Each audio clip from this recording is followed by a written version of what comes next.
ನಮಸ್ಕಾರ, very good morning. Lok Sabha ಚುನಾವಣೆಯ ಕಾವು ದಿನೇ ದಿನೇ ಏರ್ತಲೇ ಇದ್ದು 6 ದಿನ ಬಾಕಿ ಇದೆ ಮತದಾನಕ್ಕೆ. ಮತ್ತೆ ಮೋದಿ ರಾಜ್ಯಕ್ಕೆ ಎಂಟ್ರಿ ಕೊಡ್ತಾ ಇದ್ದಾರೆ. ಇವತ್ತು ಮೋದಿ ಎಂಟ್ರಿ ಕೊಡ್ತಾ ಇರುವಂತದ್ದು ಚಿಕ್ಕಬಳ್ಳಾಪುರ ಮತ್ತು ಬೆಂಗಳೂರಿನಲ್ಲಿ ಸಮಾವೇಶ ನಡೆಸುವುದಕ್ಕೆ.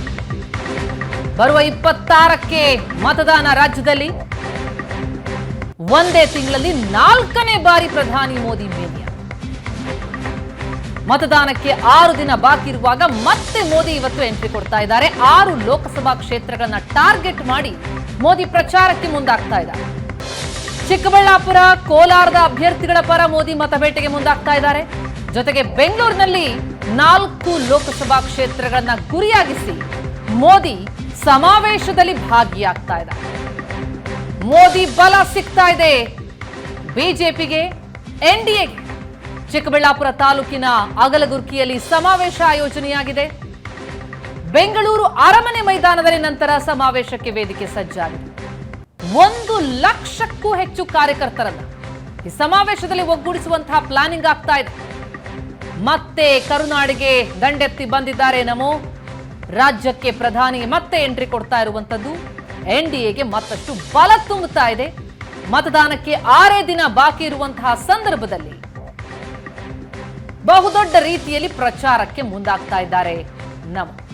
ಈ ಬಗ್ಗೆ ಹೆಚ್ಚಿನ ಡೀಟೇಲ್ಸ್ ಕೊಡ್ತಾರೆ ನಮ್ಮ ಪ್ರತಿನಿಧಿ ರವಿಕುಮಾರ್. ನೇರ ಸಂಪರ್ಕದಲ್ಲಿ ಜಾಯ್ನ್ ಆಗಿದ್ದಾರೆ. ರವಿಕುಮಾರ್, ಇವತ್ತು ಚಿಕ್ಕಬಳ್ಳಾಪುರಕ್ಕೆ ಮೋದಿ ಬರ್ತಾ ಇದ್ದಾರೆ, ಸಮಾವೇಶ ನಡೆಸ್ತಾರೆ.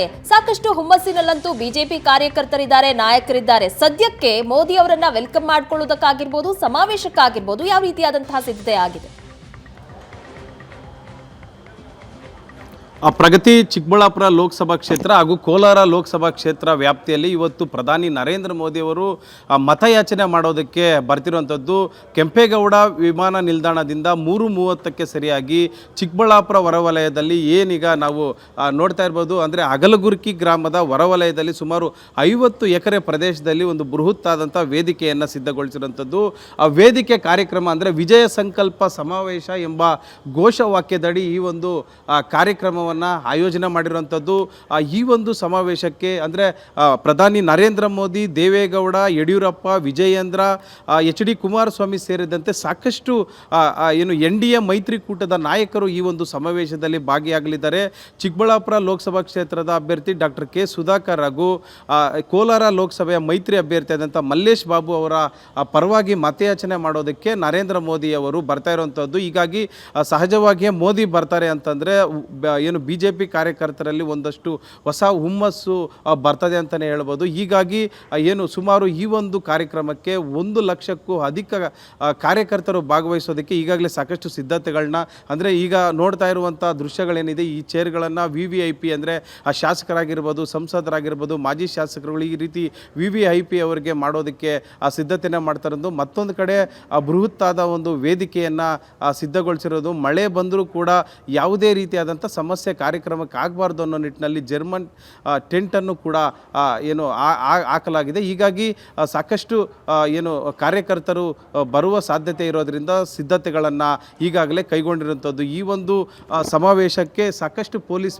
ಬಿಗಿ ಭದ್ರತೆಯನ್ನು ಕೂಡ ಮಾಡ್ತಾ ಇರುವಂಥದ್ದು. ಅಂದರೆ 1400ಕ್ಕೂ ಹೆಚ್ಚು ಪೊಲೀಸ್ ಅಧಿಕಾರಿಗಳು ಹಾಗೂ ಸಿಬ್ಬಂದಿಯವರು ಈ ಒಂದು ವೇದಿಕೆಯ ಬಳಿ ಸಾಕಷ್ಟು ಬಿಗಿ ಪೊಲೀಸ್ ಬಂದೋಬಸ್ತನ್ನು ಮಾಡ್ತಾ ಇರೋಂಥದ್ದು. ಜೊತೆಗೆ SPJ ಪೊಲೀಸರು ಕೂಡ ಇಲ್ಲಿ ಸಾಕಷ್ಟು ಭದ್ರತೆಯನ್ನು ಒದಗಿಸಿದ್ದಾರೆ. ಮತ್ತೊಂದು ಪ್ರಗತಿ, ಈ ಒಂದು ವೇದಿಕೆ ಕಾರ್ಯಕ್ರಮ ಏನಿದೆ, ವೇದಿಕೆಯ ಹಿಂಭಾಗದಲ್ಲೇ ಹೆಲಿಪ್ಯಾಡ್ ವ್ಯವಸ್ಥೆಯನ್ನು ಮಾಡಲಾಗಿದೆ. ಅಂದರೆ ಸಮಾವೇಶ ಈ ಒಂದು ಚಿಕ್ಕಬಳ್ಳಾಪುರದ ಸಮಾವೇಶ ಮುಗಿಸ್ಕೊಂಡು ಬೆಂಗಳೂರಿನ ಅರಮನೆ ಮೈದಾನಕ್ಕೆ ಮತ್ತೊಂದು ಸಮಾವೇಶವಿರೋದ್ರಿಂದ ಸಮಯದ ಅವಕಾಶ ಕೂಡ ಮ್ಯಾನೇಜ್ ಮಾಡೋದಕ್ಕೋಸ್ಕರ ಈ ಒಂದು ಜಾಗದಲ್ಲಿಯೇ ಹೆಲಿಪ್ಯಾಡ್ ವ್ಯವಸ್ಥೆಯನ್ನು ಕೂಡ ಮಾಡಲಾಗಿದೆ. ಹೀಗಾಗಿ ಈ ಚಿಕ್ಕಬಳ್ಳಾಪುರ ಒಂದು ಅಗಲಗುರ್ಕಿ ಬಳಿ ಇರುವಂಥ ಸುಮಾರು 50 ಎಕರೆ ಪ್ರದೇಶದಲ್ಲಿ ಸಾಕಷ್ಟು ಸಿದ್ಧತೆಗಳನ್ನ ಮಾಡಿಕೊಳ್ಳಲಾಗ್ತಿದೆ. ಮೋದಿ ಅವರನ್ನು ವೆಲ್ಕಮ್ ಮಾಡೋದಕ್ಕೂ ಕೂಡ ಸಾಕಷ್ಟು ವ್ಯವಸ್ಥೆಗಳನ್ನು ಈ ಒಂದು ಜಾಗದಲ್ಲಿ ಮಾಡಿಕೊಳ್ಳಲಾಗಿದೆ. ಪ್ರಗತಿ, thank you so much Ravi, ತಮ್ಮೆಲ್ಲ ಮಾಹಿತಿಗೆ.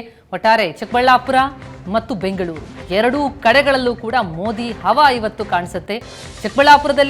ಚಿಕ್ಕಬಳ್ಳಾಪುರ ಮತ್ತು ಕೋಲಾರ ಈ 2 ಲೋಕಸಭಾ ಕ್ಷೇತ್ರಗಳನ್ನೇ ಗುರಿಯಾಗಿಸಿಕೊಂಡು ಅಲ್ಲಿ ಭರ್ಜರಿಯಾದಂತಹ ಪ್ರಚಾರ ನಡೆಸೋದಕ್ಕೆ ಸಮಾವೇಶದ ಆಯೋಜನೆಯಾಗಿದ್ರೆ, ಬೆಂಗಳೂರಿನಲ್ಲಿ 4 ಲೋಕಸಭಾ ಕ್ಷೇತ್ರಗಳನ್ನ ಗುರಿಯಾಗಿಸಿಕೊಂಡು ಭರ್ಜರಿಯಾದಂತಹ ಪ್ರಚಾರಕ್ಕೆ ನಮೋ ರಾಜ್ಯಕ್ಕೆ ಎಂಟ್ರಿ ಕೊಡ್ತಾ ಇದ್ದಾರೆ.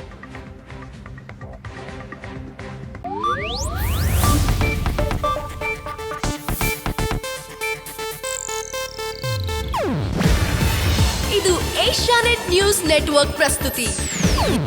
ನೀವು ನೋಡ್ತಿದ್ದೀರಾ ಏಷ್ಯಾನೆಟ್ ಸುವರ್ಣ ನ್ಯೂಸ್.